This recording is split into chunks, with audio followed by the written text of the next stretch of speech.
Hello there, world of tankers, and welcome to the channel. I'm your host, Droodles Bullet, and in today's video I'll be showcasing how you can get 3 marks on the Vickers Light. For those of you that don't know what gun marks are, it's a very simple concept. As we can see, gun marks show your level of excellence with each tank by proudly displaying it on the gun barrel. To achieve 3 marks, you have to be performing better than 95% of players in the game, and this is not as easy as you'd think. I had to average around 3,500 damage in the Vickers Light. Not only that, but capture bases and spot while getting assistance damage and racking up kills. It's not as easy as a lot of players think. I've even seen a lot of skilled players that have really been struggling to mark their tanks. Now today I did a 4-hour live stream where I got this thing up to about 93%, and then I had a string of really bad battles. One of the games I got YOLO'd immediately and lost like down to like 88%. So then I played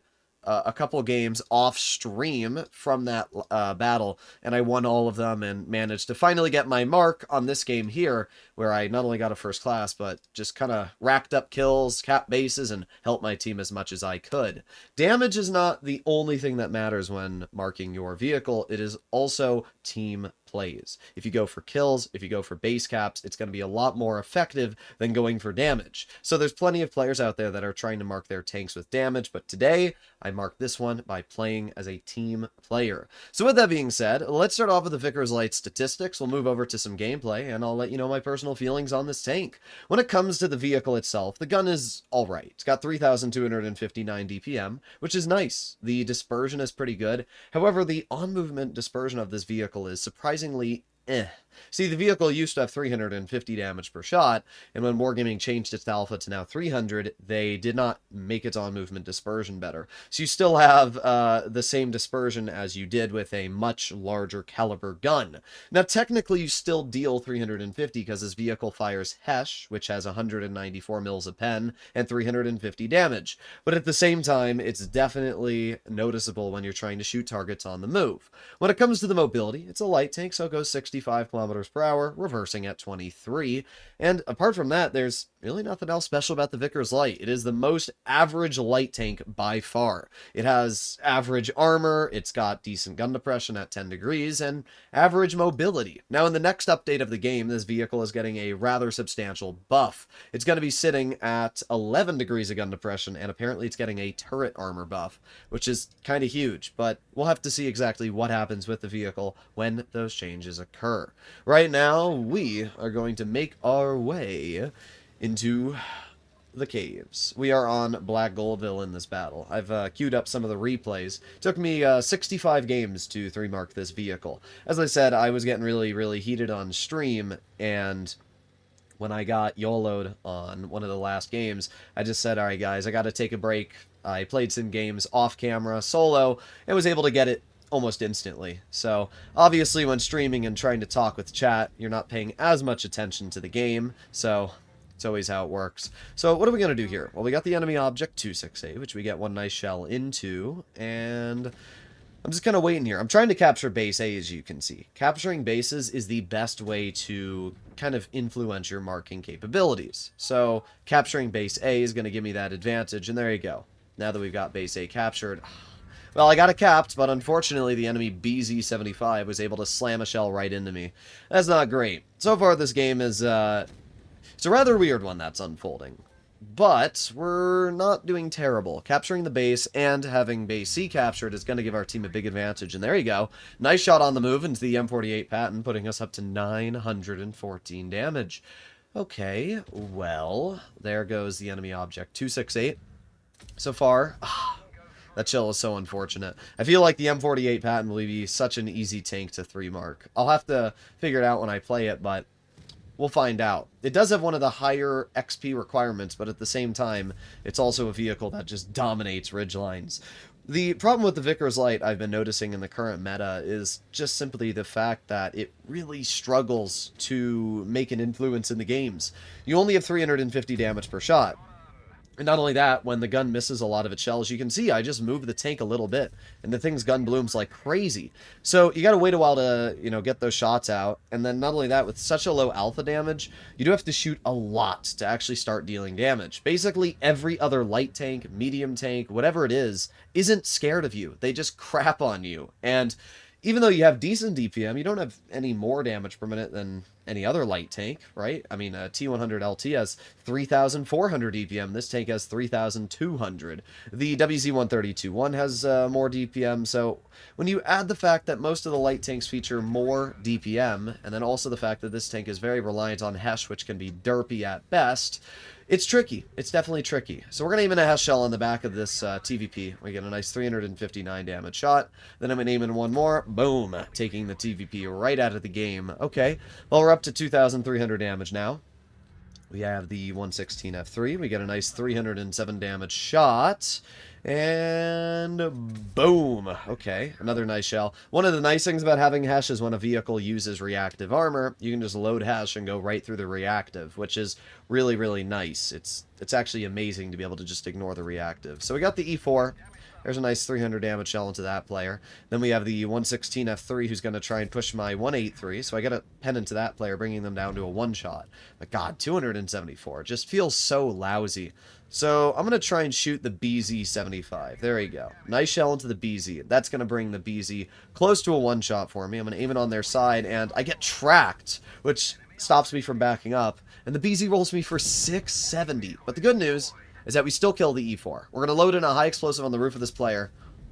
That's what I mean right there. This gun is just so derpy sometimes. All right, let's try again. Load an 8. 14 damage! All it needed to do was roll 16. I hate this game sometimes. Oh well, the BZ-75 is dead, and that leaves us with the 116. Get a nice shell into the lower plate. And there you go. 4 kills, 4,400 damage. And not only that, but we also captured the base in the beginning of the battle, and as that slowly ticked up, it gave me a bunch of XP. Unfortunately, I think our game just crashed. In fact, it definitely crashed. So let me reload this battle and get the post-game results out. Alright, we're back, and as you can see, we did a lot of damage this game. 4,665, 4 kills, I got some assistance as well. And when you pair that with the base cap, we got a boatload of XP, 1,651. The more XP you get, the more it increases your gun mark. So this game, for example, brought me up 1.93% on my mark, which we can see if I hide my camera really quickly at the bottom there. And that's a lot when we're sitting at 88% already. I think this was only like my 38th game or something, so yeah, obviously acing a vehicle is going to massively boost the chances of marking that vehicle for the third time. So let's take a look at this Winter Malinovka game. This is actually another really fun game, especially with the Hesh. I was actually kind of disappointed. I played like 65 games in this tank, and I would say maybe only 30 of those games I had the ability to actually fire Hesh at my opponents, and it was very rare when I had the ability to actually get a full Hesh farm. The problem is right now, the meta is filled with medium tanks. Most of the battles I played had 4 to 5 mediums. And the point of driving a light tank is to take advantage of heavies and tank destroyers. You can't do that when half the games you're playing, you're up against T100 LTs, Sheridans, and all these other cringe vehicles. I'll be honest, the heavies, I actually can't think of any moments where heavies were really a problem for me. It was always, mediums or something like the T95E6 that would just absolutely obliterate a ridgeline because this thing can't hold against them. So let's see what we can do. So far, our Vickers CR made a really aggressive push into base A. And as I always say, I'm going to be capping bases to try and get my marks up. So we're going to cap this base really quickly. We have the mouse tank in front of me here. Okay, let's reload, and boom! There you go, 339. That mouse tank put on reactive, but at the same time, that player's getting fondled by 2 Vickers Lights running Hesh, so it's not going too well for that player. I'm going to load in one more shell on the mouse tank and get a clearing shot right into the rear. Okay, well, we're up to 800 damage. We're going to fire a Hesh shell into the lower plate of the enemy Vickers Light, and there you go, that's 1,250. Not bad, not bad. Not a bad start at all. Okay, so now what I need to do is fall back a bit, because I don't know what's going to go on here. The enemy team has a lot of tanks which haven't been spotted. The Grill, the Sheridan, the Vickers Light, they've all been detected, but they were over here, so I'm a little cautious. And because my Vickers CR is kind of all the way up in the front line there, I'm basically just going to use him as cannon fodder and try and farm off of his spots. At the end of the day, there's no way I'm going to push up, especially when I don't know how many tanks they have there. But I will try my best to support the Vickers. So there you go, second shell into the enemy Sheridan. Somehow the grill bounces the Vickers, so we're going to load in a shell on the grill. There you go. That puts us over the 2,000 damage mark. We have the enemy Vickers, which I was going to shoot in HE, but I'm glad I didn't. My game was a little bit laggy in this battle, so I didn't really want to trust it. But there you go. Get the clearing shell into the enemy Vickers. I'm really surprised I wasn't spotted there.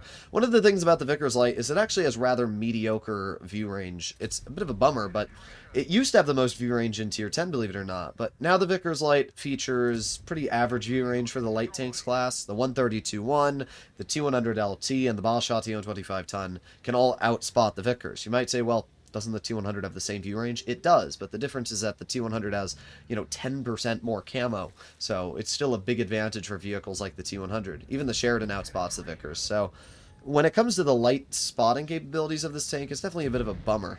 But there you go. Nice shell into the Sheridan. That puts us over 4,000 damage.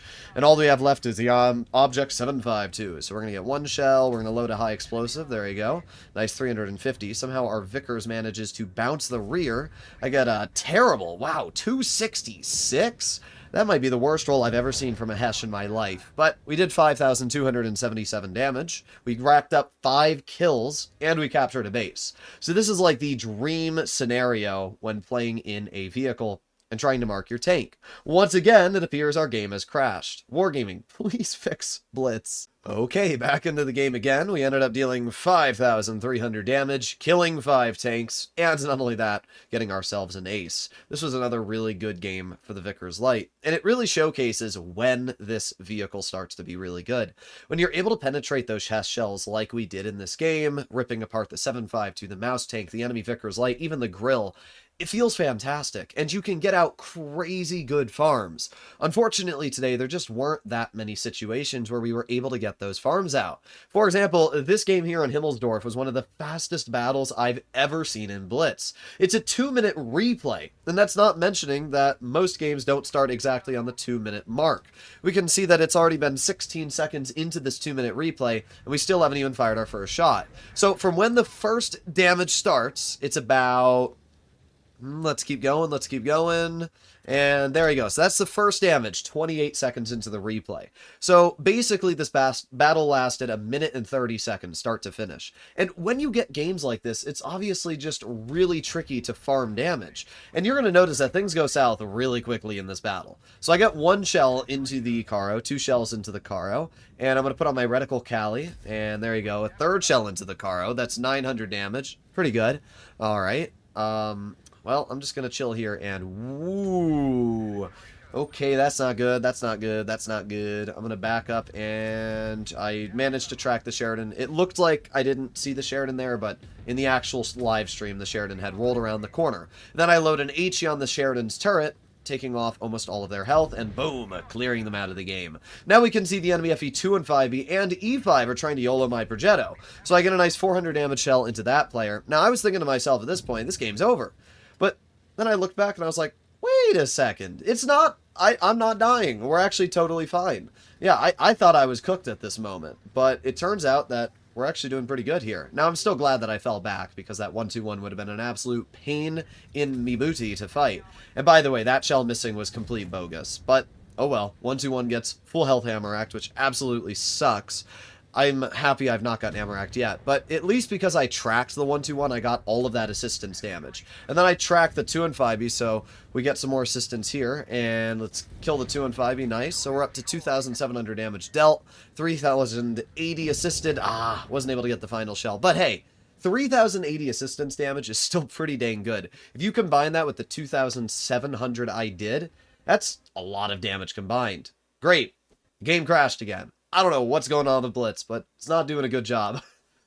But yeah, when a game ends this fast, it's just very hard to make a huge impact. You can see I still did top on the team, but everybody else also did a pretty good job. And when you look at the enemy team, they all did a pretty bad job. So when you get games like that, it's just hard to deal damage. And I had a lot of games on the opposite side of the spectrum as well, where I was the one who was constantly getting thrown L after L after L. It wasn't very fun. And that's without mentioning the fact that right now there's so many people tryharding the gun marks. They are trying to farm as much damage as they possibly can. They're camping in spawn. They're playing like absolute rats. So when you pair the rat gameplay with the fact that the Vickers Light itself isn't the most influential tank, it can be a really, really challenging combination.